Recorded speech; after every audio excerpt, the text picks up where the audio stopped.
basement. Level vibes with another one. Straight up. Blackness, aye. Who tell the truth? Mark Benskop, defend the ghetto youth. Mark Benskop, radio station is the fruit. Mark Benskop, straight up from the root. Mark Benskop, who tell the truth?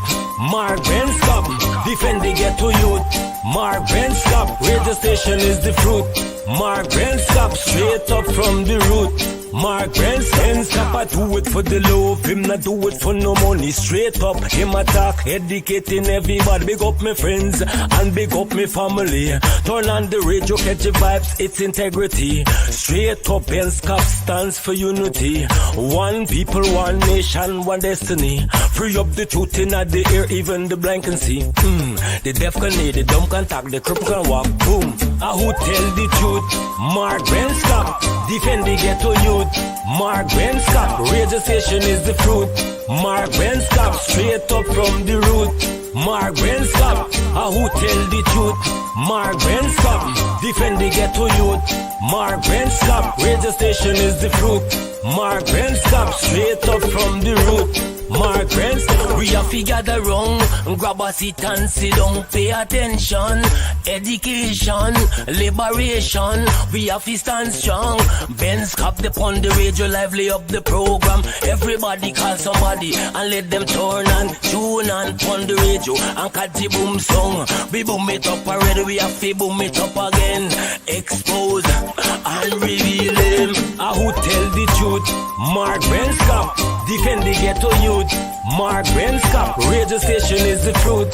Mark Benskop, straight up from the root. Mark Benskop, who tell the truth? Mark Benskop, defend the ghetto youth. Mark Benskop, radio station is the truth. Mark Benskop, straight up from the root. Mark Benskop, I do it for the love, him not do it for no money. Straight up, him attack, educating everybody. Big up my friends and big up my family. Turn on the radio, catch the vibes, it's integrity. Straight up, Benskop stands for unity. One people, one nation, one destiny. Free up the truth in the air, even the blind can see. The deaf can hear, the dumb can talk, the cripple can walk. Boom. Who tell the truth? Mark Benskop, defend the ghetto youth. Mark Benskop, radio station is the fruit. Mark Benskop, straight up from the root. Mark Benskop, who tell the truth? Mark Benskop, defend the ghetto youth. Mark Benskop, radio station is the fruit. Mark Benskop, straight up from the root. Mark Benskop.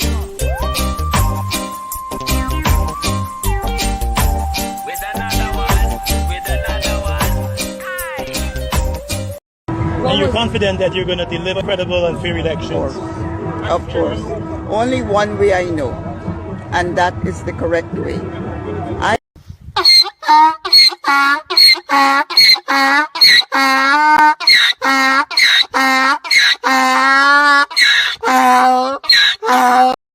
And you're confident that you're going to deliver credible and fair elections? Of course. Only one way I know, and that is the correct way.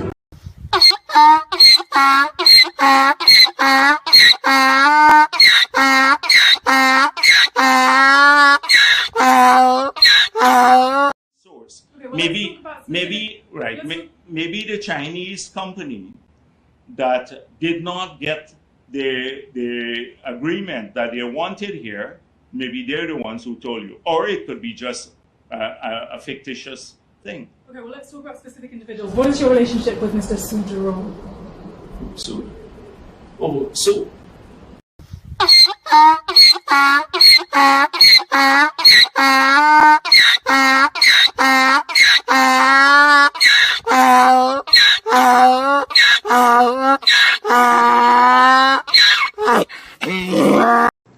Guyana really nice. Guyana, it's a nice place.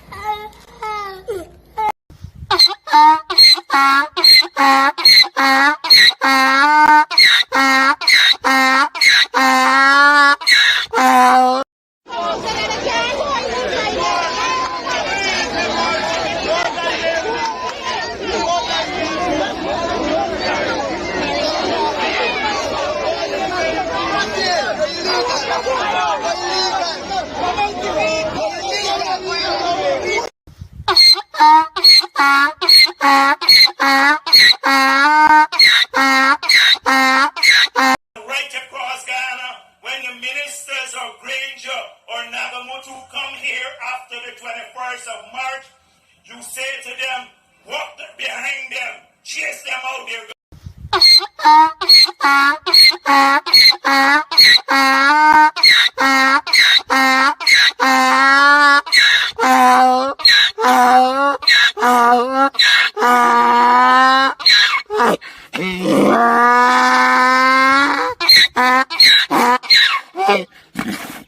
Hello, this is attorney Shellen Washington, owner and founder of the Washington Law Firm located at 455 Utica Avenue in Brooklyn, New York. We're specialized in medical malpractice, personal injuries, matrimonial law, and landlord and tenant. If you're in need of legal representation, please give us a call today. The number to call is 718-877-3100. Consultation is free at no cost to you. So call us today to see if we can be of any assistance to your legal needs.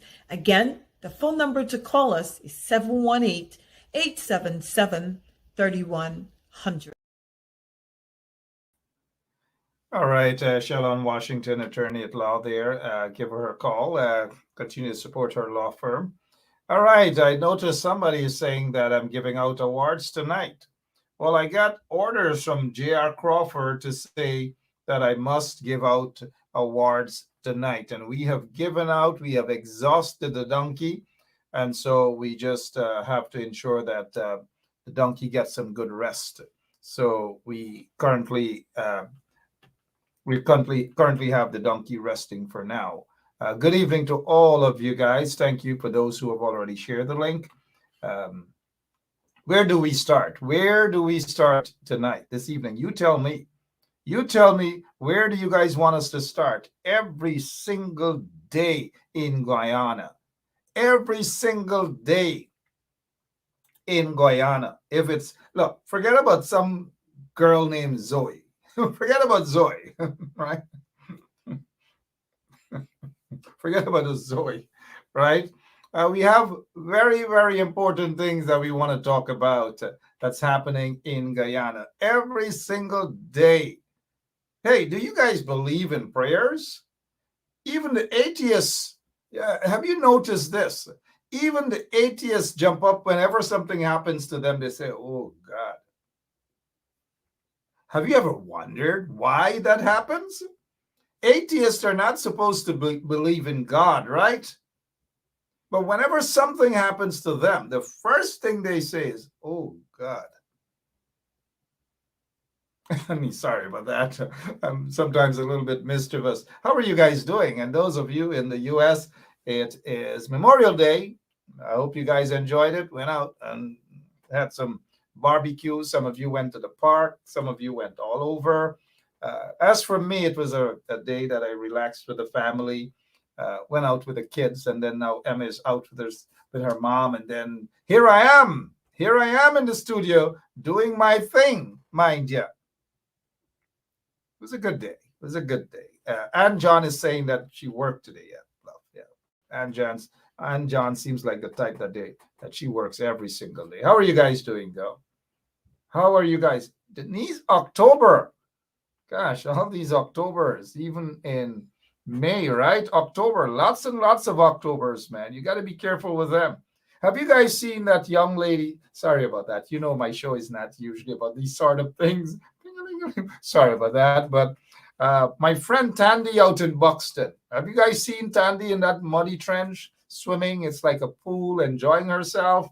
That's Tandy. Tandy is a fighter. You guys don't laugh at Tandy. Don't laugh at Tandy. Tandy is a brave woman. Brave woman indeed. She has been in so many protests in the past. She stood up for people's rights and so forth. So I'll give Tandy a pass swimming in that muddy trench out there in Buxton. Good evening to Tandy. If Tandy is watching today, good night to you, Tandy. Missed those good days, right, Tandy? A good person. She is a good person. So don't judge her because she's in that trench, that nasty trench, and she's enjoying herself. Look, she's wiping down, and Guyana is a beautiful country indeed. Good night to Tandy. Whatever the situation is, I hope it's resolved. But Tandy is a good person. All right. So what else can we talk about? We talk about Zoe. We talk about Candy. I don't know Tandy. I don't know much about Zoe and Zoe and who is Zoe. I don't know. But sorry again. This is a serious program. Hey, I'm being a bit mischievous. 11 minutes after 9 o'clock.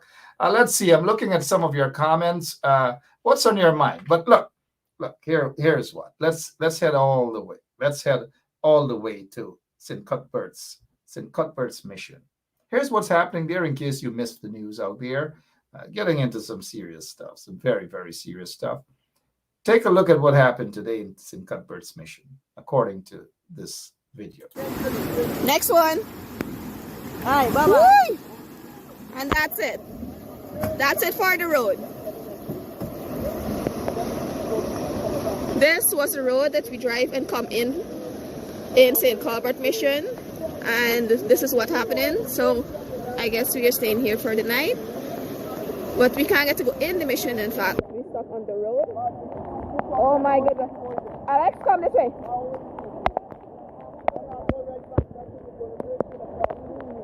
Watch here. This is it. Oh. Yep.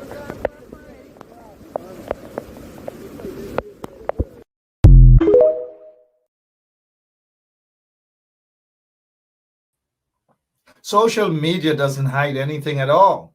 St. Cuthbert's mission. It doesn't hide anything. Look at that. You know how much that road is spent on that road? Look, take a look at it. I don't know who these contractors are, but some of these contractors need to be jailed. I'm serious. They should be jailed. Take a look at this again. It's supposed to be a road, and then they got those plastic pipes, PP, whatever, PV. They're not PVC pipes. Sorry about that. I know a little bit about something, but I'm almost certain you contractors, you legitimate contractors can correct me, please. But take a look at this. Who build roads like this now? Next one. Hi, bye-bye. And that's it. That's it for the road. This was the road that we drive and come in St. Cuthbert Mission. And this is what's happening. So I guess we are staying here for the night. But we can't get to go in the mission, in fact. We're stuck on the road. Oh my goodness. Alex, come this way.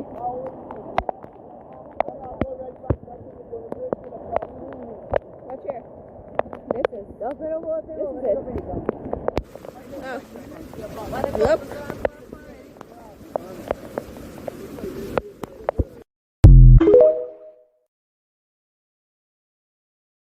So I've heard that's exactly what happened today, mind you. I'm not seeing anything in the government's propaganda, the PPP's propaganda networks. We're not seeing anything of that sort. But this supposedly happened today. You just saw it there, right? You heard earlier at 1 o'clock, I did a show, and we spoke about this woman, Sharon Vanessa Smith, quarantine. She is the NDC chairwoman for Lancaster, Hawkstyle. That's under quarantine. She was locked up since yesterday afternoon around 5:30 for allegedly pulling down flags belonging to the PPPC. No evidence, no nothing, just allegations. And while they accused her of that, members of the police force were walking around and escorting and putting up and picking up flags for the PPP. So police, men and women, are on the quarantine, and maybe other parts of Guyana, they're doing political work on behalf of the PPPC. So just imagine now, this woman doing her campaign work, allegations leveled against her with no evidence. She was placed on the bench at the Wim police station. On a bench since yesterday afternoon around 5 o'clock, 5:15, 5:30, sometime thereabout, until 1 o'clock this afternoon, when she was placed, not told what the charges were really, nothing. She was placed on 20,000 Guyana dollars bail. That's 100 US. She was sent home with no charges, no nothing, just sent home. And she has to report back to Wim police station on the quarantine. I tried making contact there with the police in charge, but no one wants to take my call. The police in charge, a taxpayer, he's working for all of us. He kept hanging up his phone. But I'm not going to lose sleep on that. I'll get him on the phone someday. But he kept hanging up because he's dodging, he's running. And that's the level of so-called democracy in Guyana. Well, this woman, she's out. We just want to wish her all the best in their campaign. She and her team out there on the quarantine. She is the chairman, NDC chairman chairwoman for Lancaster Hawkstyle. Now, where is Lancaster? Lancaster is, if you're familiar with Wim, okay, then if you head east, there's Lancaster, Liverpool, Manchester, Auckland, Alness. Then there's Little Alness and Big Alness. Then there is Salton, right, Crawford? There is Salton, and then there's Hawkstyle. And that's that entire area. I hope Crawford and all others are going to be out there on the ground getting these whipping up support. The PPP cannot take control. And as Crawford would tell you and others from the area would tell you that the PPPC, once it's a predominantly African Guyanese community, they're not going to do the trenches, they're not going to clean the drains, they're not going to do the roads and all these things. They're just not going to do it. For example, if you take the road going into Alness racetrack, they're not going to do it because it leads towards Crawford's racetrack. But on that racetrack, there is on the eastern side is Alness, on the western side is, sorry, I did say Auckland, but not Auckland, it's Ulverston, sorry. On the eastern side is Alness, on the western side is Ulverston. That road is in a bad state. The PPP, Zulfikar Mustafa, the so-called Minister of Agriculture, he's not going to do it. They're not going to do it. Nari guys or whomever it is, but they're not focusing on these areas because they're predominantly African Guyanese. And take a look at that road. Lots of people live on the eastern side. Lots of people live on the western side, which is Ulverston. But because that road leads towards Alness racetrack, owned by the Crawfords, they're not going to do that. But let's go down for the west to Manchester. There's that big road. There used to be a beautiful road built during the PNC time. As a little boy, as we head towards Winifred Gaskin Memorial Secondary School, that road also, two schools, access to two schools, Magawan Primary and Winifred Gaskin. Check the condition of that road. They're not going to build it. They don't give a damn about it, and we know the reason why.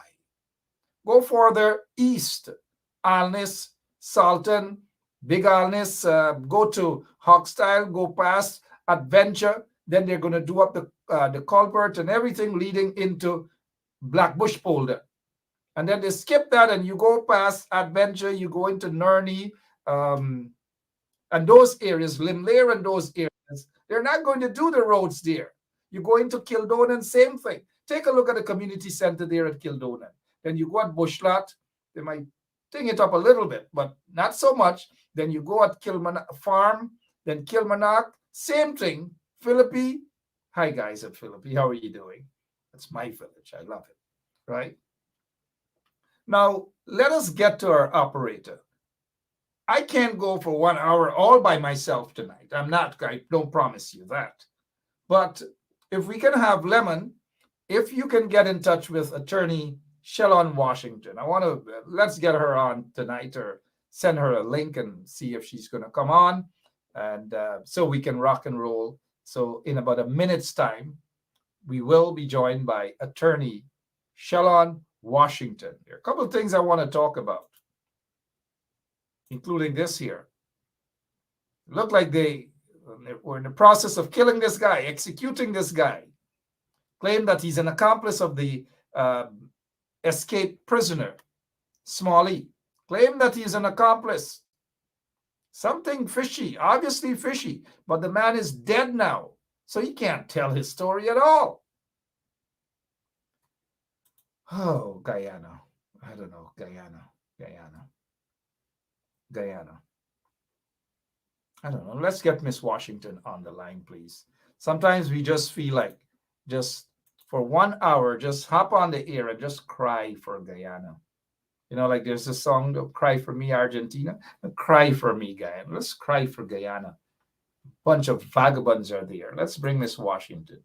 Miss Washington, are you going to cry with us for Guyana? How are you doing? Good night, Mark. I'm doing well. Good night to all of your listeners out there. Let's begin with this story. Thanks, and happy Memorial Day to you, ma'am, and your family. Let's begin right away. This chairman of NDC out there in Lancaster, Hawkstyle, that's on the quarantine. Allegations are that she removed PPP flags. Allegations, no evidence, no nothing. They picked her up yesterday afternoon around 5 o'clock, locked her up, put her on the bench from yesterday afternoon until 1 o'clock today. They released her on 20,000. That's $100 bail. No charges, no nothing, but told her to keep checking at the station. What is your take on this, ma'am? Please. As far as I know, removing a political party's flag is not a crime. If she had damaged somebody's personal property, but if a flag is just placed in the street on a pole somewhere that it doesn't represent the flag of Guyana, as far as I'm aware, that's not a crime to remove a political party's flag. And as I've been saying time and time again from my appearances on different occasions on this show, the PPP believes somehow that if somebody doesn't support their agenda, that they're entitled to enforce the law or lawlessness against those individuals. Because there is no crime committed by somebody removing. And if she removed the PPP's party, she doesn't support them. I don't understand why would she be arrested for such. We understand that the police are puppets for the propaganda or the whatever agenda the PPP has. And they are not abiding themselves by the law, but they're seeking to enforce a law which themselves don't comply with. And I don't know what law would they be enforcing than by arresting a woman, by arresting a Guyanese, New Guyanese, for removing a flag for a political party which she doesn't support. I mean, this happens all the time. Why is it something that somebody's being punished for in Guyana when the law does not support such arrest nor any charges against her?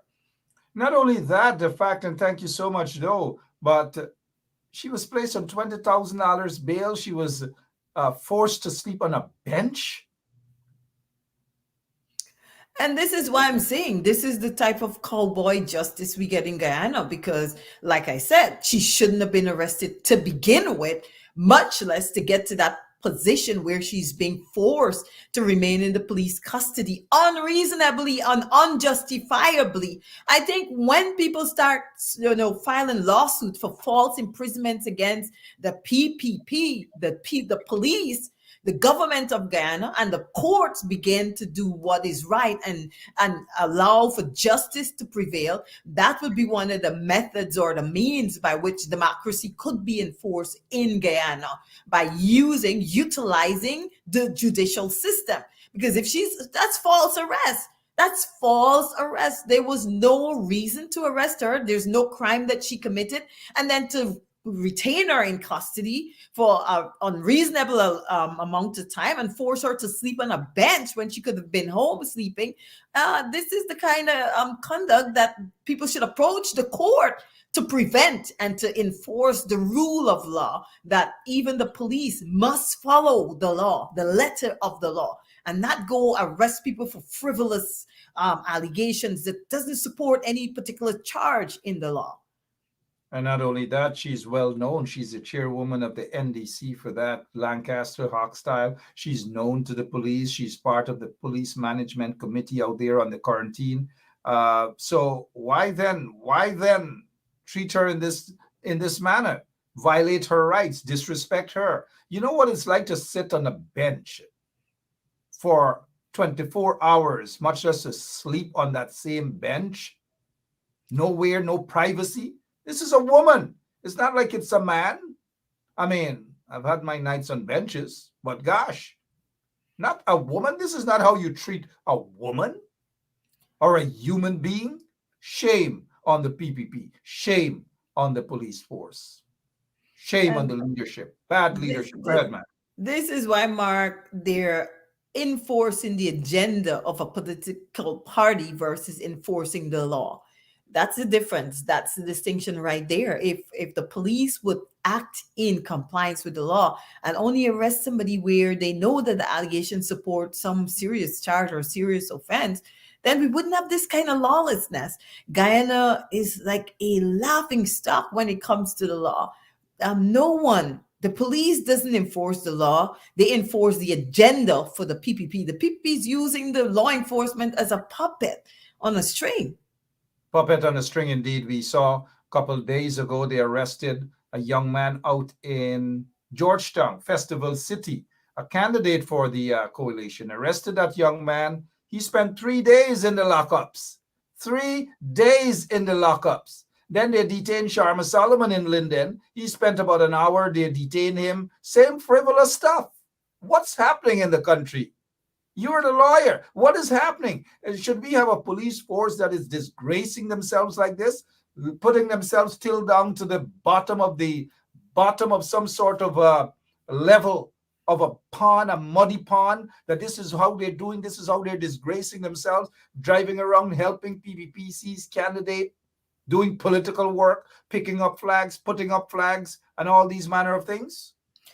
Mark, hence the statement that was made by Takuma Ogunzi that we're fighting against ourselves here because the PPP is using Afro-Guyanese in the civil service to fight against themselves. Because a lot of the times the oppression that we see is police against Black or Afro-Guyanese. You don't see the oppression on the other side. So if they don't have eyes to open their eyes and see that they're being used to enforce lawlessness in Guyana, then, I mean, I don't know how else they expect the country to become a democracy, how they expect Guyanese to be respected anywhere in the world that they go, when the very people who are there to enforce the law is instead enforces lawlessness. They're standing there for what is absolutely contrary to the law. Then, I mean, we really as Guyanese cannot get upset when we see the situation that happened the other day with the permanent secretary for Minister of Home Affairs. We really can't get upset when we see Guyanese are treated in that manner because it's a whole lot of lawlessness coming down from the head. And when that sort of behavior is being portrayed to the world, then the result is exactly what we see that happened to the permanent secretary, to the Ministry of Home Affairs. We can't be mad. We really can't be mad because we have lawlessness coming from the very top and it's trickling down. It's in the police force and it's being perpetrated against Guyanese people to the highest level. If the government would do the right thing and allow the police force to enforce the law, to understand what the law says in terms of when and how you should arrest a person, and not to arrest and harass people for frivolous things. Why? It's just not right. But we don't have a democracy there, and we have lawlessness coming down from the very top. And the world is looking, and this is why the permanent secretary herself was treated in the manner she was treated by the U.S. authorities, by CBP. And speaking of the permanent secretary, are you surprised, Miss Washington, that this story seemed to have taken a back burner of everything? We're not hearing anything. She's still there on the job, going about her business like nothing has happened. Are you surprised? Not at all. I think what's happening, they're trying to create any type of distraction to lower the Guyanese people away from the truth. The PPP doesn't want the Guyanese people to recognize what's really happening under their governance and to realize the criminal activities that are taking place right there under the noses of Guyanese people. Because This story, nothing else was heard. It just simply disappeared in the winds. And now we have this big story just suddenly appeared with the huge fire, and it's become international news. Why isn't the situation with the permanent secretary international news? I mean, it was covered by certain Caribbean newspapers outside of Guyana. Other papers covered the story. But this story has just taken a silent downturn, while we have one controversy which suddenly appear, a tragedy in Guyana, and now it's taking it's international news. It's having the attention of people in other countries, and this is what Guyana is now focusing on: the tragedy at the school, the burning of the dorms, and the killing of innocent children. And meanwhile, the government is covering down silently the story about the permanent secretary. They don't want Guyanese people to know the truth, because the truth is coming out anyway. But Guyanese need to stay focused and keep these things at the four corner of their mind, so that they'll ask questions, continue to ask questions, and force for answers. The Guyanese government need to provide answers to the people of Guyana. Let them know the truth. The deaths of the 19 kids, of course, the entire world mourns. It's kids.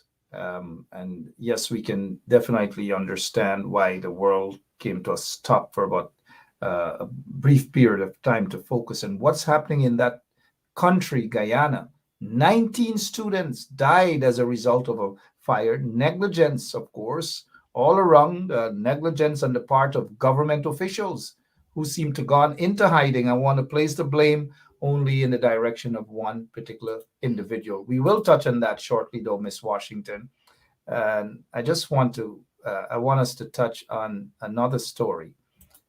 This story here, how does this make you feel? That here is not a doctor, but Devendra Prasad. He is a pharmaceutical supplier, and he was freed last year of supplying the Ministry of Health in Guyana with expired HIV test kits. HIV test kits, expired HIV test kits. I don't know.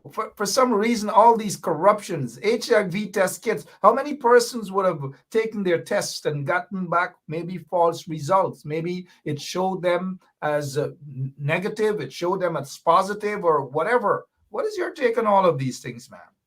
For me, I recognize the lack of transparency in Guyana, the lack of the ability to properly vet, people who are involved in commerce in Guyana, with trading and shipping various items in and through Guyana. And this just highlights the fact that I'm pretty sure Devendra Prasad probably had some sort of arrangement with somebody in the government that allowed for him to ship these kits, because obviously they were being sold in Guyana for use at the clinics there to test, patients to see whether or not they were negative or positive. And I think this is gross negligence at best, because if you're shipping something that is expired for the people of Guyana to be using, it's for such a dangerous disease, you're telling the people of Guyana, we don't respect your life, we don't value you, so we're going to send expired kits. So we don't care. I don't care. Devendra Prasad didn't care whether or not somebody had a false negative and they go and infect another Guyanese. He didn't care whether or not somebody was actually positive and get negative results, and therefore didn't seek the correct treatment that they, ought to have sought. So that wasn't the top priority. And I think this goes for the government of Guyana. Safety. The people of Guyana is not a top priority to them. They're disposable objects. And this is why you see the police could unjustifiably kill Guyanese and nothing comes out of it. This is why you see we could have the death squad under the PPP and no one cares, because the lives of Guyanese is indispensable. Nobody cares. The government doesn't care. They're simply there for their own agenda. That's it. Not for the people of Guyana. So this type of illegality it's not really shocking to me. It's just the norm in Guyana. And it's dangerous. I agree with you. It's the norm. How many folks have been affected by this?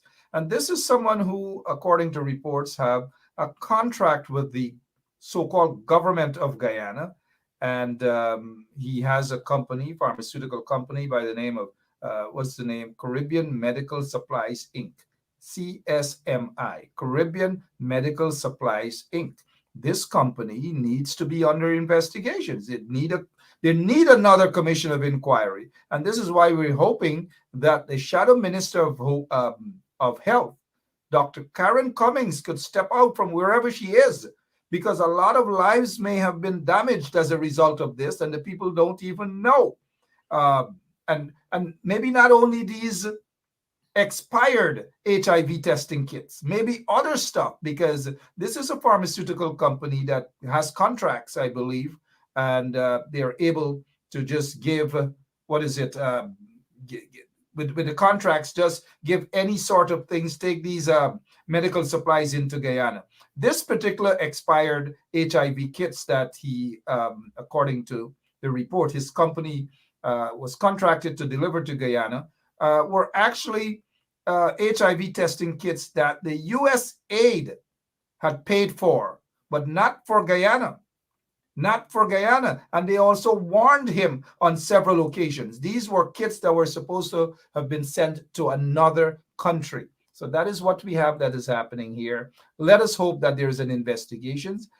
Somebody mentioned the Sputnik COVID-19 vaccine, another allegations of fake vaccine being sent to Guyana, and people have been affected by this. There was no investigations. There was absolutely nothing. Now, if you're now joining us, good evening and welcome. With me this evening is attorney at law, Shellen Washington. Ms. Washington, you wanted to say something else? Go ahead. But Mark, if that had been in the United States, that contract would have been revoked immediately. Where there's allegations, and you could, I mean, this is clear. They could just look at the test kit to determine whether or not those kits were expired.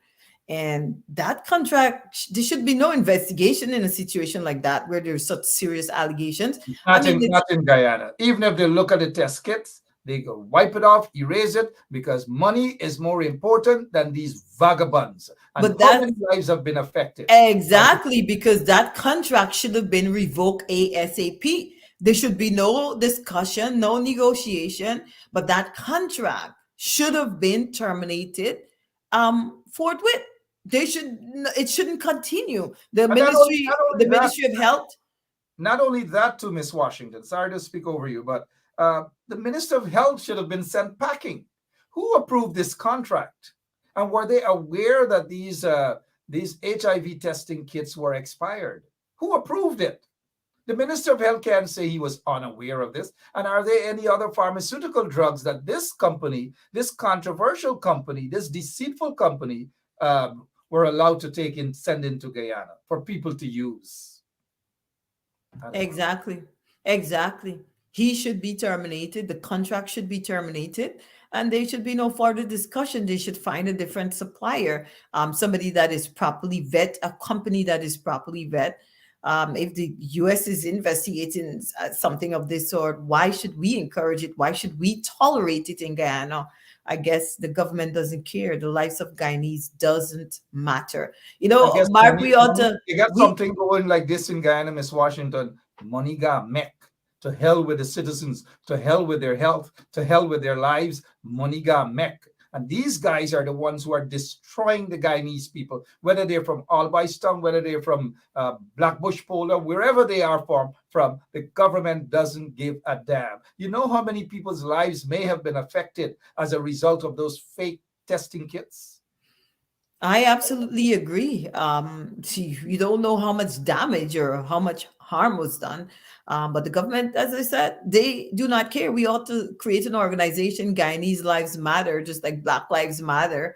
We ought to have Afro-Guyanese Lives Matter, Guyanese Lives Matter, because the government seem to not care about the people of Guyana. Not only do they not care, they just don't give a damn. And these are the people who are going around telling people that they care and they want to do something for local government elections. They're suddenly concerned about people's drains, people's communities, when these are the very PPP people through central government have deprived the people of hundreds of millions of dollars. They neglect people's communities for 20-odd years. They didn't want local government elections. Now suddenly they're driving around and walking around as though they're masters of democracy and local democracy and all of these things. Something is wrong with these people, Miss Washington. I don't know what it is. They're looking for votes. They're looking for votes. That's it. Once they secure the votes of the Guyanese, that's it for them. I hope Guyanese wake up before they even put that vote there and recognize who you're dealing with. The PPP is not your friend. They're not your government. They're your enemies. They better recognize, wake up and recognize they don't care. It's all about the money. All about the money. But when you look at the Pakus that are suddenly wearing their red t-shirts, they're hustlers. Hustlers. I noticed a very, very old guy, like about 120 something years old. He suddenly, he not been around all his life. Now suddenly, these guys, I'm not knocking at people who stammers, man. I'm not. I'm not. A guy by the name of Ronald Barker suddenly and these were guys during the coalition. You could feel that they were gods. No, sorry about that again. For those who stutter, my apologies. Because if you know, it's President Joe Biden said that he stuttered when he was in school. He stuttered when he was in school. And come here, 1 second, please. You know, I always look who brought me something here. Thank you so much. Give me a kiss, quick kiss. Good, thank you. She knows her dad loves Red Bull. Gosh, she feels so. Very Thank nice. you, Miss Emma. You know, sorry about that, guys. And so these are the people who believe that they care. They want people to think that they care for Guyana. Look at this, Miss Washington. Take a quick look at this. I haven't even started drinking the Red Bull yet, and I'm feeling the energy. We're going for 2 hours tonight. You're not going anywhere. Now, take a look at this, please, Miss Washington. Pilot Orlando Charles to be charged with 16 counts of human trafficking. 16 counts. Allegedly bringing trafficking girls from Venezuela into Guyana and sending them through the Mazaruni Bartica area and all manner of things every single day. And now they're just allegations, mind you, but it's in the news. And I'm like, what's going on in that country, Miss Washington? What is happening? You know, we know what is happening. A lot of the times in Guyana, it's who you know. And if you're connected, you could get away with a lot of things for a very long time. Because as we know, Guyana is a pretty small country. It's very easy to detect and to report criminal activities. Very, very easy in Guyana. But a lot of the times, the police turn a blind eye to things because if they're paid, if they're compensated, if they're told by somebody above them that you should leave this alone, or if instructions come from the PPP, they will just turn a blind eye to something. And if sex trafficking is very, very bad, and if that is going on in Guyana, this guy is trafficking, and he's a pilot, it appears he's a pilot. I mean, it's shameful. It's very, very shameful. Because in Guyana, we know that, news fly around very, very quickly. Word spreads very quickly. And very, very often is about who I know, is about who I'm connected to. So therefore, if I'm connected to the right people, no one would look into my activities. No one would bother me. I don't know how long he's been getting away with this, but it's probably a pretty or very, very long time. And then something must have gone wrong for him to finally have been charged with trafficking. But if he's connected, we know where this is going to go. We already know. If indeed, and all of the allegations, 16 counts of human trafficking, allegations leveled against this pilot. I'm sure that he's not part of Jerry Gopaya's aviation service there in Guyana. Almost certain. And you are correct, though, Miss Washington. As long as you're connected, they will turn a blind eye on you. As long as you're connected. We see it every day. There's this guy, Azruddin Mohammed. I hope that students and teachers would stop visiting his house because there's nothing really proper to advise those kids about. And the teachers have to stop. They have to stop. All right. So what else happening in the country that I want to bring to your attention? Lots of other things, yes, but let's head back to this story here. This is what's happening. This is the bridge. You see that bridge there where those guys are standing? The PPP regime have failed a contract that was signed, and the road started to build under the coalition. A proper road into St. Cuthbert's mission started to build a proper road under the coalition. When these vagabonds in the PPP were installed, everything was put on hold, all manner of things, because they wanted to corrupt the process and put their own folks to do a bunch of corrupt work. And now, check the pipeline there. Check it out. And that's where heavy-duty trucks pass. This is what happened today, guys, with that. Compliments of the PPP regime. Incompetence. Next one. All right, bye-bye. And that's it. That's it for the road. This was the road that we drive and come in St. Colbert Mission. And this is what's happening. So I guess we are staying here for the night. But we can't get to go in the mission, in fact. We're stuck on the road. Oh my goodness. Alex, come this way.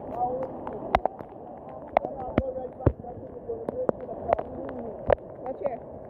This is it. Oh. Yep.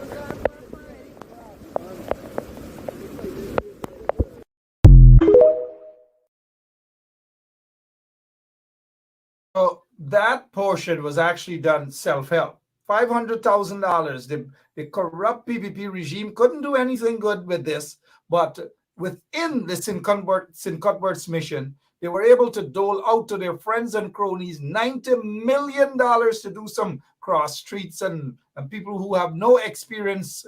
You know, we see the kind of people that go into those indigenous communities and they get all these millions upon millions of dollars of contract. But this portion here was done as a result of $500,000 self-help. And that's what happened there today. Again, responsibility lies right at the doorsteps of Bishop Edgel, or whatever he calls himself. Shame on these vagabonds. Shame on them. Miss Washington, every single day there's something in Guyana. Every single day there's something in Guyana. Recently, as we head to this here now, this is a guy who was in the custody of the police. The police have now reported that he attempted to get away and they shot and killed him. This is a guy that they said was an accomplice of the prison escapee, Royden Smalley Williams. The police first claimed that he was arrested and he was cooperating. He has given them, quote unquote, vital information about what happened. We know that to be a lie. That's my opinion. It's a bunch of lies.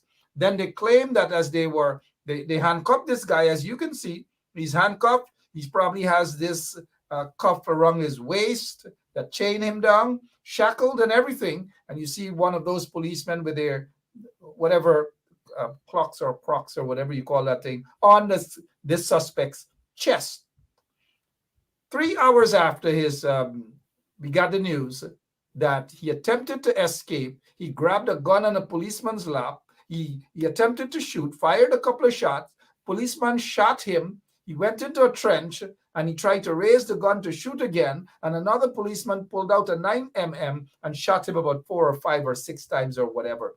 The family members of this guy, the mother, up until maybe 2 o'clock this afternoon, was never informed about his demise, never informed about the whereabouts of his body, nothing whatsoever. You're a lawyer. What's happening again in Guyana? Your take. I've always had a problem with this, Mark. It's the extrajudicial killing in Guyana. And not only extrajudicial killing is that people take matters into their own hands in Guyana, and they try to be the judge, the jury, and the executioner. The police is the same way. The police, they're not exempted For many, many years, the police in Guyana has been the judge, the jury, and the executioner. As a matter of fact, that was partly the problem, even in the United States, as it relates to Afro-Guyanese, until recently, Afro-American, I'm sorry, until recently when cell phone became a thing and people started recording everything that they see. And this story does not make any sense whatsoever, because if you're telling me that you had somebody in handcuffs, a police officer is trained. He knows to keep his weapon safe. He knows how to treat an accused. If somebody's arrested, the person is placed in the back of the car. So nobody could come and tell me that a person of interest that you are claiming to be dangerous would be left unsecured or not properly secured. Furthermore, a person is handcuffed with the hands behind the back, not in front. And even as we watch the picture that you showed with that cracks on top of that person's on top of him, it looks like his hands are behind his back, secured. So the story doesn't add up. What it seems to me here is that the police took matters into their own hand, and there was some extrajudicial killing. Even if they wanted to say that at some point they used self-defense to defend themselves against some act that the accused or the person who was arrested was trying to initiate against them, that's excessive force. That police officer ought to be charged with murder. All of the police officers who were there that day and shot that number of bullets into this person's body ought to be charged with murder, until Guyanese realize that police officers must also be held accountable. They shouldn't be allowed to do the exact thing that you're paying them not to do or to prevent. You're paying them to prevent violent crimes. You're paying them to prevent other people from perpetrating violent crimes against each other. So why are you condoning them when they're perpetrating violent crimes against any person? Even if it's an accused person, they must go through the proper judicial system. It's not for the police to take matters into their own hand. And I believe these type of instructions are coming down from higher up, because a regular police officer cannot just execute an accused person like that without instructions and nothing happens. This is ridiculous. Guyana need to be checked. They need to be proper checks and balances, and Guyana need to come into compliance with what's going on in the world. People are pulling up their socks. Guyana police force need to do the right thing. Stop killing Afro-Guyanese. Stop killing Guyanese extrajudicially. Let the legal system determine the punishment for that person. That's not your job. It's not the police job to just shoot somebody and kill them because they believe the person is guilty. And furthermore, the law says a person is innocent until proven guilty. So they don't even have the right to take such actions against an accused person. You know, you're absolutely correct. But as we take a look, and we've got to analyze this particular photograph. One second, please. We've definitely have to analyze this photograph, of which we will get into shortly. Yes, I'm in touch with the mother of the Neon Howard. Quickly, we're live on the air. Have you heard anything from the police concerning the whereabouts of your son's body? Nothing as yet. Nothing. Nothing. And no efforts were made on your part to make contact with them to find out, look, where is your son's body? What's going on? When will it be handed over to the family? When will there be a postmortem or anything of that sort? No, I didn't, because everybody's saying the police supposed to call. Absolutely nothing. Again, I know I asked you this question earlier. How are you feeling now that you're being disrespected by the police force? I am so ashamed. I am so ashamed. We can all just imagine how you're feeling, ma'am. But again, thank you. I just call you for a quick update. Thank you so much for your time, though. Okay, you're welcome. Continue to be strong. Thank you. Okay, thank you. You're welcome. Yeah, Miss Washington, you heard there the mother of this deceased who killed under questionable circumstances by members of the joint services.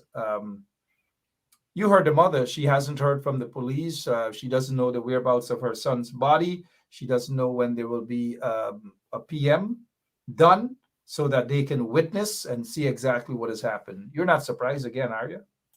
Absolutely not. Like I said, Mark, I believe this person, he was murdered. That's what I believe. And I believe the police officers who are responsible for the killing of this person ought to be brought to justice. I'm looking at the picture and you can see clearly his hands are placed behind his back. It must have been in handcuffs. So I'm not understanding how somebody with cuffs with their hands behind their back would have been able to retrieve a gun from a police officer's lap. And even if that were true, Mark, the police officer himself is negligent and he needs to be suspended and an investigation needs to be done. Why was his gun sitting on his lap? His story doesn't even make sense to begin with, much less to go and tell the public, oh, he reached for your gun. How did he reach for your gun? And clearly in this picture, it must have been taken after he was arrested. And after they took him somewhere, look, the police officer foot is resting on his chest. You know, the other thing is that we are hearing that the policeman was carrying allegedly an AK-47 rifle. That is prohibited. Since when police officers are allowed to carry AK-47 rifles? I don't know. That's another thing that we'll have to look into. Maybe the shadow minister of Home Affairs or the coalition can look into that. Mark, we know why. We know why. That police officer was probably ordered to carry out the execution. That's probably the reason why, because if he's not authorized to carry that type of weapon to effectuate his job, then the only plausible reason is that he was ordered to execute this accused person. Now, let's take a look at this and break this down as we look at the time. This guy, it appears to me that this is when he was shot at the side. And if you look there, you can see like blood dripping down from his side or his back or somewhere there. He was shot. Clearly, he was shot point blank with an AK-47, that very AK-47. He was shot. He's looking at the policeman there, obviously dying right now. Obviously dying.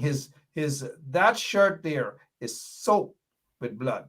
Now let's take a close-up look at what really could possibly have transpired. Look closely at the bottom of the Crocs. You call it a Crocs, and his t-shirt or his shirt soaked with blood. At this point in time, soaked with blood. This is when he was executed by members of the joint services. Executed. Oh, Guyana. And then the mother hasn't heard anything at all. Shame on the Guyana police force. Shame on the Guyana Defense Force. Shame on the Guyana Prison Service. Shame on them all. Shame on Irfan Ali and the entire PPP regime. Shame on Robeson Ben, the so-called Minister of Home Affairs. We gotta take 30 seconds. We gotta take a break. This is too much. It is way too much. We gotta take a break. Let's run your ads so that people can see where to contact you. But we gotta take a break, and we'll come back and touch on one other subject, and that has to do with a 15-year-old girl who was charged with 19 counts of murder. 19. We'll be right back. So this is attorney Shellen Washington, owner and founder of the Washington law firm located at 455 Utica Avenue in Brooklyn, New York. We're specialized in medical malpractice, personal injuries, matrimonial law, and landlord and tenant. If you're in need of legal representation, please give us a call today. The number to call is 718-877-3100. Consultation is free at no cost to you. So call us today to see if we can be of any assistance to your legal needs. Again, the phone number to call us is 718-877-3100. Yep, if you want to get in touch with Attorney Shellon Washington's office, it's in Brooklyn, 455 Washington, Utica Avenue. You can't miss it. 718-877-3100. Give her a buzz if you have any legal matters. She's right there. Give her a call. Thank you. Okay, let's continue, Miss Washington, and we head over to the fire. This is what happened.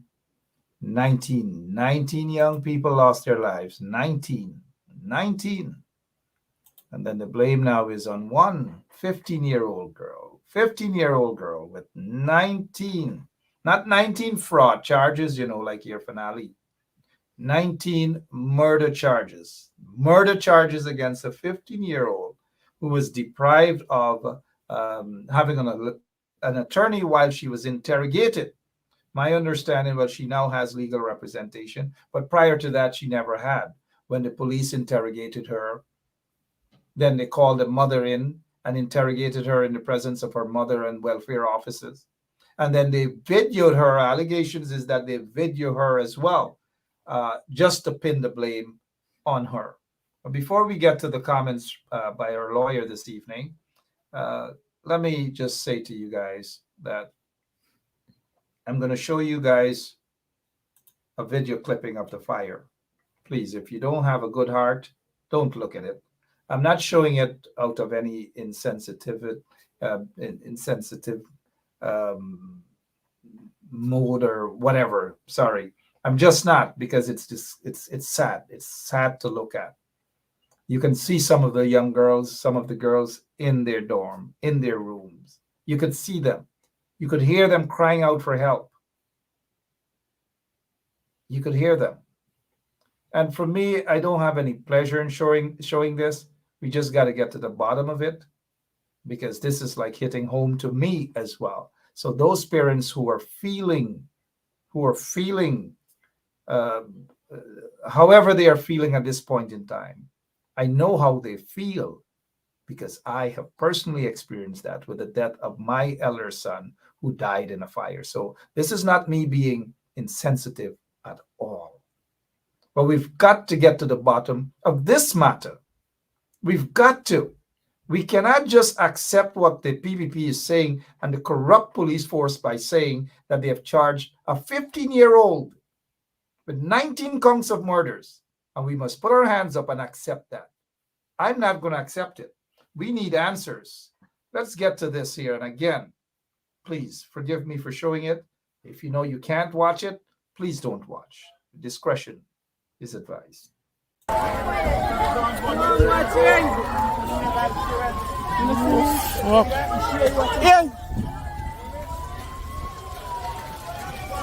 they got cheering inside, boy. Yeah, they got cheering inside, boy. They got cheering in the back room. They got cheering inside. No, inside. Oh, God.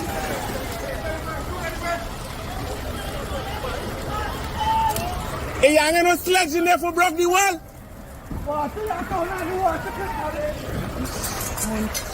Okay, though.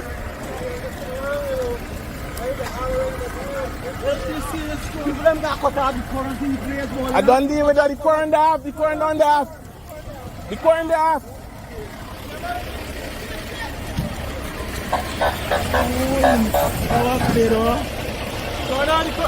Wait. Going on the water, man.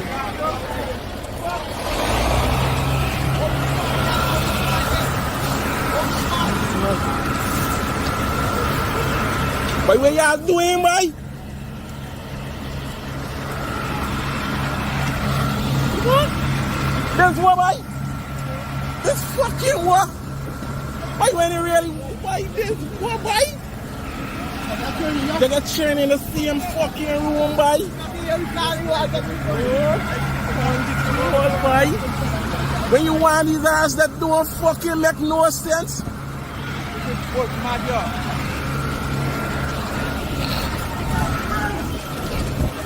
Water, boy.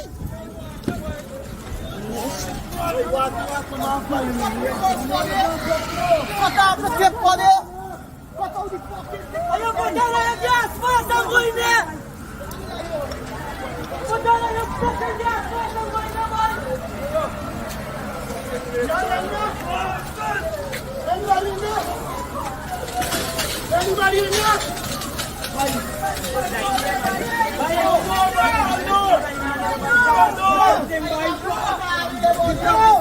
Broke the wall! Broke the fucking wall, boy! Broke this fucking thing, man! Somebody back here, boy! Walk! Come, boy, come! Run there! Go broke right there! Your body, I think, no, don't worry, broke this thing,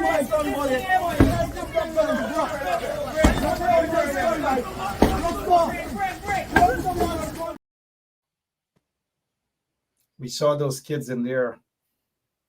We saw the fire service helpless, the police helpless. Ordinary citizens were the brave ones in attempting, and of course, there were some firefighters doing their job as well, but they were helpless. They had no proper equipment there, but yet the Ministry of Home Affairs, every year they get billions upon billions of dollars. You saw what happened there. Those kids didn't have to die. They didn't. The system has murdered those kids, but yet they want to blame a 15-year-old girl who allegedly did all of these things. But let us say, for argument's sake, that she did scratch a match. Those kids, all of them didn't have to die like that. They were trapped. They were locked up in that place. Whoever locked them up like that, there's no keys, there's nothing. Then you're hearing that the dorm mother, she was attempting to open, but the key fell down. They were locked up in there, tighter than the Mazzaroni prison. You saw the video. All people around the country, around the world saw the video just now. Your take, Miss Washington. Mark, I just had to take a few minutes. So that video was really hard to watch. I had to compose myself for a little bit there.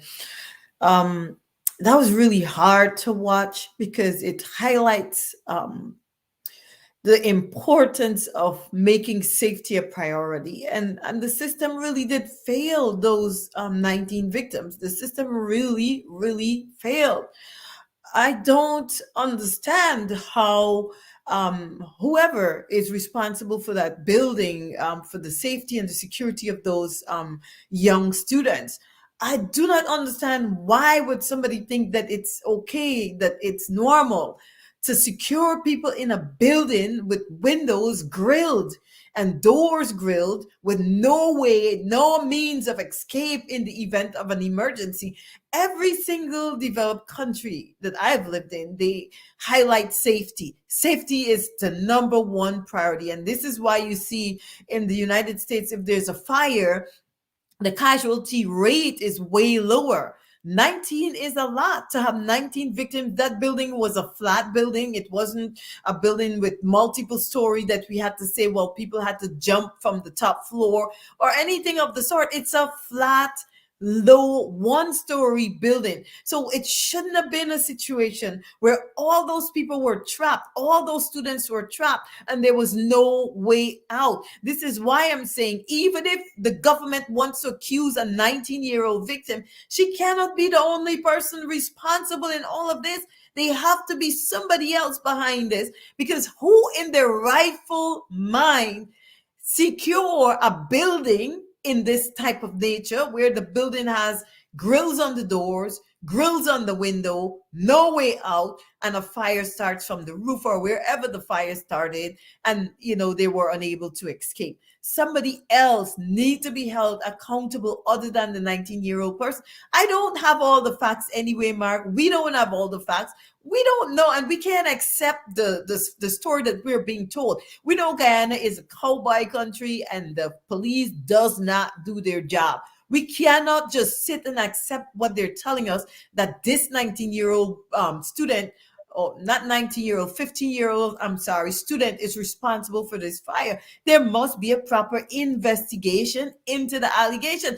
They should have been, the fire department should have determined the cause of the fire. I want to know what the cause of this fire is, because when I look at it, it looks to be coming from the ceiling. I don't know how the fire was started, but it looks to me to be a concrete building. And if this is a concrete building, please explain to me, how is it possible that the fire was started by this 15-year-old girl from the roof of the building? And even if they're saying it's true, like, bring me something. I mean, there could be circumstantial evidence, but there's not even any. And even if you're relying on statements from minor, I think that's insufficient. The government need to investigate properly to see if there was somebody else behind this, because this does not add up. The story does not make sense, and it need to be properly investigated. What's the cause of the fire? Bring the information and show me if it was a carcinogen that was used. I don't know how the fire was started. I don't know if it's an electrical fire. We don't know. We don't have enough sufficient information to really form a proper conclusion. At this time, we just don't. And it's unfortunate that this is what, in any other part of the world, Priya Manik-Chan, the Minister of Education, would have been asked to resign. But this is what Priya Manik-Chan is doing on her Facebook page. And listen to the propaganda coming from her page. Said, last night, Irfan Ali invited Region 8 families of the deceased and injured to dinner. So you're inviting them for dinner, at this point in time, to sit and eat a dinner, where he met and listened to each one of their Minister of Education, mind you. And the complaint raised by many is, listen to this here, is the way some people on social media, have treated the tragedy and some of their choices and what they assume are facts. I ask you again, restrain yourself, hold off on mouthing off on your opinions. Now, mind you, let's put a pause there. They are the only ones who are entitled to an opinion. But if Priya Manik-Chan had gotten off her high horses and go to these schools and keep in check the reports and allegations made and the overcrowding dorms and all these different things, because she is the Minister of Education. I don't want to hear about the Ministry of Local Government and who a part of her responsibility, the safety and the health of these young people. She has failed them. And it is a shame that she could sit there with those young people's relatives and tell them, complain about what is happening on social media. These people are part of the problem. These people, like Priya Manik-Chan, are responsible for the 19 deaths of those young people. Ms. Washington. Mark, absolutely. Any other country, Priya Manik-Chan would have been forced to resign in those situations. I remember the incident that happened right here in the United States with the shooting, where there was the principal and there was somebody else there who refused to intervene or didn't take any steps to prevent the shooter from even entering the building and causing the death of so many children. That person was forced to resign in this country. But in Guyana, where obviously the Ministry of Education has failed, because why is there a dorm with the windows secured that in that manner and the doors? There's no safety mechanism. There's nothing to fall back on in the case of an emergency. Everyone with common sense knows that any building that you're having people, you're supposed to have safety mechanisms in place in the event of an emergency. In the event there's a shooting, in the event there's a fire, as in this case, in the event there's an earthquake, or you have to have an exit plan. In this case, there was no exit plan, no emergency plan put in place to safeguard the lives of our precious children of Guyana, the future of Guyana. She failed to secure Guyana's most prized possession, the children, which are the future of that country. The ministry fail. And instead of Miss Manichan sit there and talk about who is voicing their opinion, people have a right to their opinion. It's a democracy. So she needs to hush her mouth on that. And she needs to focus what the real issue is. You fail. You fail the system. You fail those victims. I would like for her to go look those people in the eyes and tell them why is it that their children ended up dead, because she failed to put proper safety mechanism in place. She failed to do her job, and she needs to resign. The Guyanese people need to stand up and stop allowing this type of mockery. Stop allowing these type of people to run your country that don't even understand their job, don't even know what to do. She needs to sit down and step aside. Get out of the position. You're not fit to serve as the head of the ministry because you don't know obviously what you're doing. She doesn't even understand her purpose. She's worried about what people are saying on social media. That's not important. She needs to worry about what's going on in the school. She needs to go and focus and retrack her steps and try to see if there's things that she could have done differently and there's things that she could put in place to prevent something like this happening in the future. That's what she needs to be focused on. People's opinion they will have, because why? It's a democracy. People have a right to freedom of speech. So Miss Manichan, go back and do your job, or step out of the position and allow a competent person to serve as the minister. And they want to, well said, Miss Washington, they want to dictate what people should say, but yet they are confusing the minds and attempting to manipulate the minds of the parents of these 19 young folks who lost their lives as a result of negligence coming from the government, and more so from Priya Manichan's ministry, her incompetency. Now, look, this is what she's saying here again.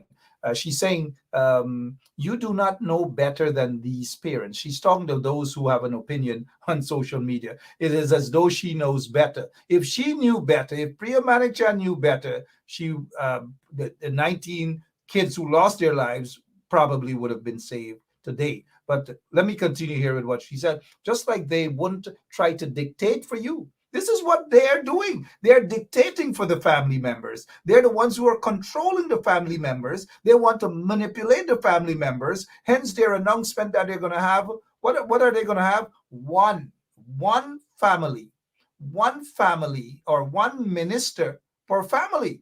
This is what they're doing to manipulate these people. They don't want to tell the people the truth. If I have my way to address the parents of these folks who lost their loved ones, either to give them advice as to how to cope, because I've gone through that, and you just don't heal overnight.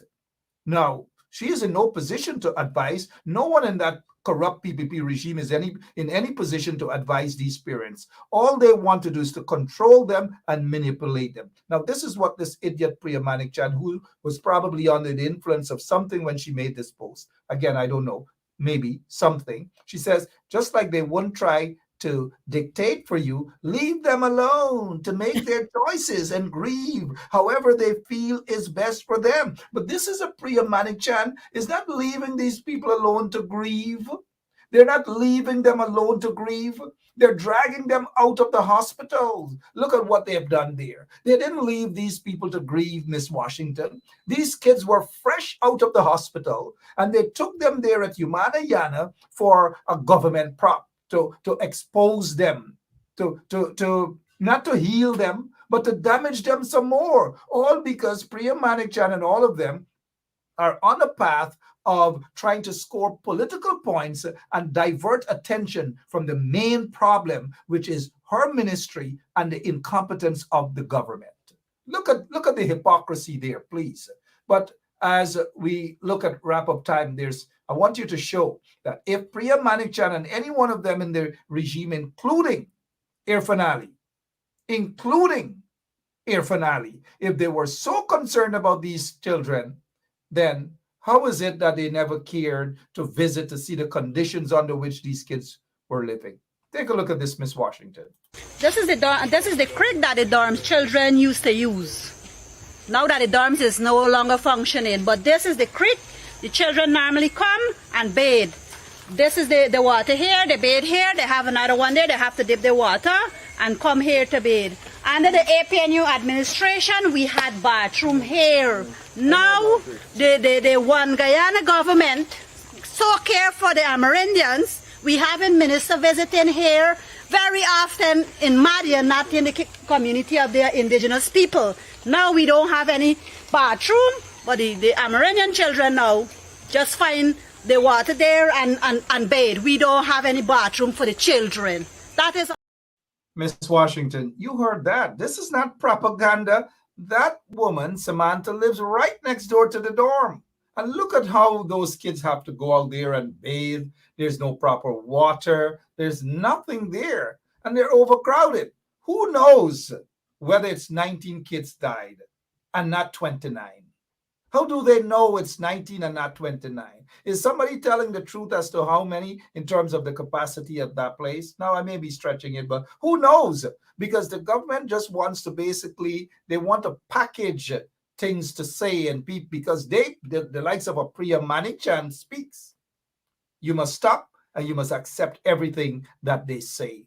Now, imagine if Priya Manichan was so concerned about these girls and their welfare, as they're pretending to these parents now, she must be feeling guilty, because if her ministry was doing the job, then quite possibly those kids would have been alive today. So she must be feeling guilty. But just imagine, one second, Miss Washington, just imagine, Miss Washington, and our listeners, 10 girls in one room, 10 girls, 10 little girls in one room to sleep.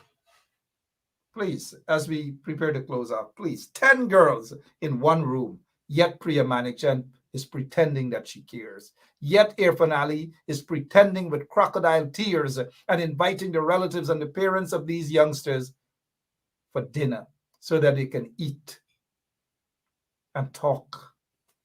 They don't need food right now. They need help. They need professional help, not propaganda, political help from these demons in office. Miss Washington, go ahead, please. As we prepare to close up. If she feels guilty, if she even have a conscience, she ought to feel guilty. This highlights the fact that a lot of times, very often, we hire people in position, or we put people in position based on our familiarity versus their experience and their competence to perform the job that you're hiring them for. A lot of times in Guyana, the people who we put in position, they're not competent to serve. Priya Manichan was she in education? Does she know anything about the education system? As far as I'm aware, she was an attorney. So I do not personally believe she has the skills or the competency to serve in that position. Therefore, the main and most important factors that she should be looking into, I don't think she's ever taken it seriously. It's just a job for her where she makes money, she makes a paycheck. So the children of Guyana are not her priority, especially the ones in the interior. I'm pretty sure, like Mark said earlier, she's never gone to those schools to see the conditions under which those students are attending school. So she doesn't really understand what they're faced with. So for her to come out and be focused on what's happening on Facebook, what's happening on social media is the least of Priya Manichan's problem. Her problem and her priority right now should be focusing on how should she correct this. Or she should step out, like I said, step down from the position you're not competent to serve in, because you don't even understand your role. You don't even understand your purpose. You don't even understand your function. Why are you serving there? And this is the result under you, ma'am, 19 students, or we don't even know the full number because I'm not sure how they counted them. But under her, she should be ashamed to even come out and speak anything else but her apology to the public, to the people of Guyana, to the families. Nothing else should be coming out of her mouth right now, rather than empathy and sympathy and remorse for her failure to perform, failure to function, failure to do her job, failing the families, failing those victims. It's a shame. It's a disgrace to the people of Guyana, and it's a disgrace to us, to the world. The world is watching, and the world need to know Priya Manichan is responsible for this, not that 15-year-old girl. Even if that 50-year-old girl did spark the match that set the building on fire, Priya Manichan is ultimately responsible for the outcome. Why? She is negligent for allowing those students to remain. I don't know how many students were in that building, but negligence. Look at the building. The building is one level. It's underground. Yet So many victims died. Why? They couldn't access the windows to escape. They couldn't get through the doors. There was no way out. Thanks to Priya Malik Chan. I hope every day she looks in the mirror, it reminds her that under her, 19 plus students died under Priya Malik Chan. She is the real guilty culprit in this. She is the one should be standing trial. She should step down. The people of Guyana should force that she should step down. Criminal under her. All right, should step down. We have Pauline Sukai, Indigenous Affairs in the Madja community or whereabouts, allegedly gambling. We know she spent millions of dollars for her teeth, taxpayers' money. Then you have the Ministry of Local Government and all of these people, Home Affairs Ministry, responsible for security, whoever is responsible for security. We're hearing underage boys and girls are working there for pittance, just below minimum wage and all these things. That is why we need an independent commission of inquiry. Irfan Ali spoke about it, just like he said that there should be an investigation into allegations made by Sue against Jack Deere. We haven't heard anything about that. All of the other fires, we haven't heard anything about that. This is just going to pass. And so all they want to do is to just basically sit there and bribe the family members. I'm sure they already said they're giving out monies for the burial and for wakes. And then they already compensated them maybe $500,000 a piece and whatever. And so they invited the family members of those 19 folks who lost their lives, young people, to eat now. But these are the same people, Irfan Ali, Priya Malik Chan, and others, they weren't concerned whether those 19 young people had a meal and whether they were eating properly at the dorm. But suddenly they want to sit down and have dinner with these family members and to deny those family members to be visited by people maybe of the opposition or people with an independent view, an independent opinion on what may have happened. They want to control these people. But one of the things that they can't control is people's opinions on social media. Ms. Washington, your closing remarks, please, ma'am. Once again, Mark, as always, thank you for having me on the show. And thanks to all of your listeners tonight. Guys, just continue to share this live tonight. Share it with as many of your friends, your Facebook friends, family. Let people know, let people understand who is really, really responsible for this wrong. Let the world know how the system failed the victims of the family and their surviving families. Let the world know. And I hope the families are going to file a class action against the government of Guyana, the Ministry of Education. I hope they file a wrongful death complaint against the ministry for failing to provide proper safety for those children.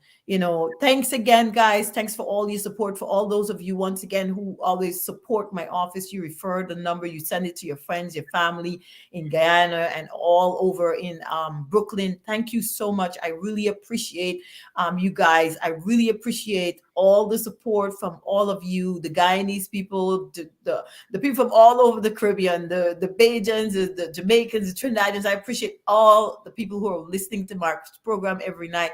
And you've been sharing his live. You've been referring my numbers to your friends, family, whoever it is. Thank you so much. And, I'm on Facebook. You could find me on Facebook. I'm on Facebook, I'm on Twitter, I'm on every social media you can think about. But the fastest way to find me is Facebook, because I noticed a lot of you are here. So you can find me under my name, Shellen Washington. You can add me to your Facebook. You can follow me. From time to time, I give my view, but often I'm very, very busy. But thanks again, guys. Good night. And I hope some of you if you served in the military, thank you for your service. Thanks to all those people who served in the United States military. Thank you so much for your service.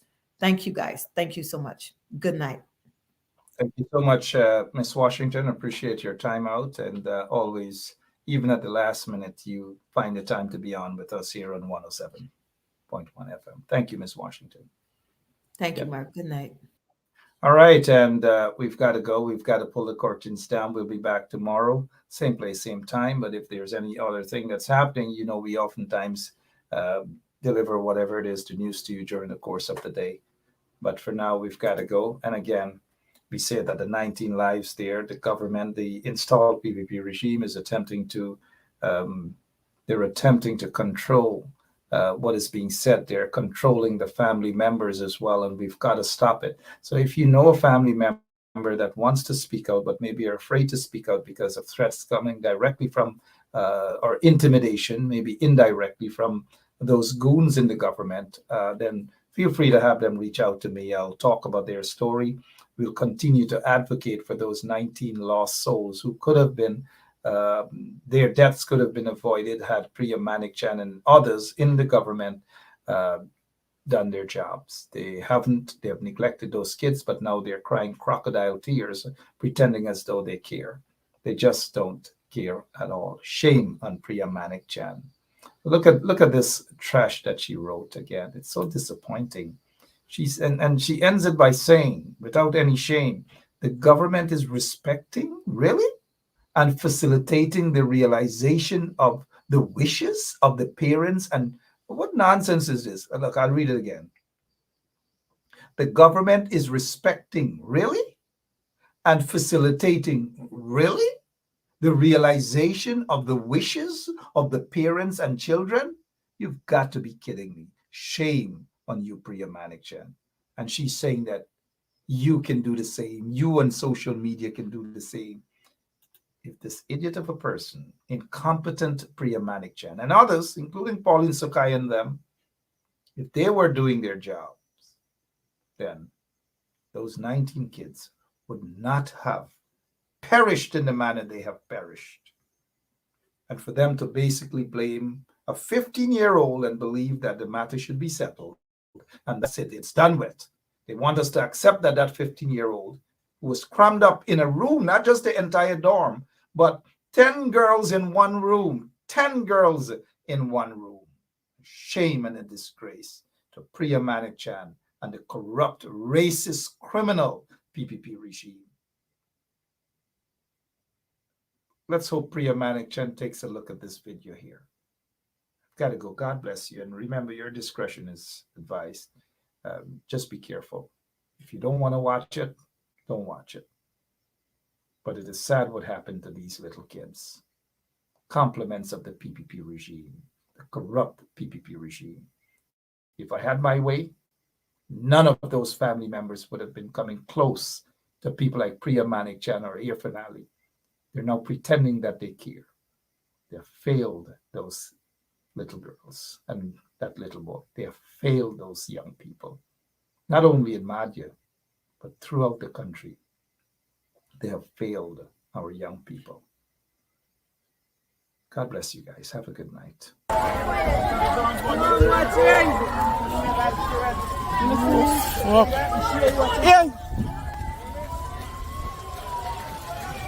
Yeah, they got cheering inside, boy. Yeah, they got cheering inside, boy. They got cheering in the back room. They got cheering inside. No, nothing inside. Oh, man.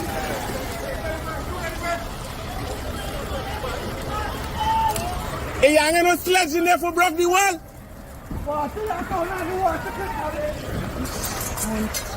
Okay, dog.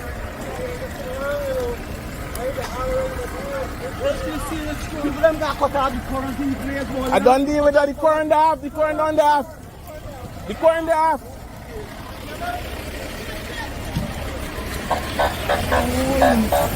Okay, dog. Wait.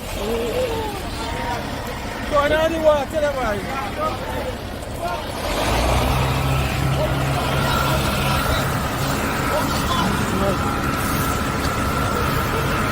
Boy, what y'all doing, boy? What? This what, boy? This fucking what? Why when you really, why this what, boy? They got churning in the same fucking room, boy. Boy. When you want these ass that don't fucking make no sense.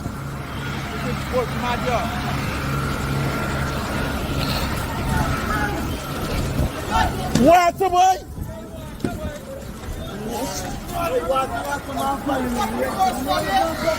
Cut off the tip, buddy. Cut out the fucking tip. Are you put down on the gas first? I'm going there.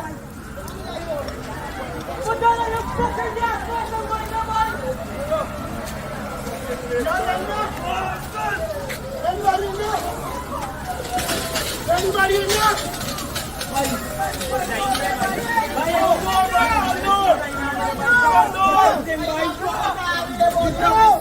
Broke the wall! Broke the fucking wall, boy! Broke this fucking thing, man. I am somebody back here, man. Walk. Come, brother, come. Run there. Oh, broke right there. Your body, I think, don't you? No, don't worry. Broke this thing, man. Let's go.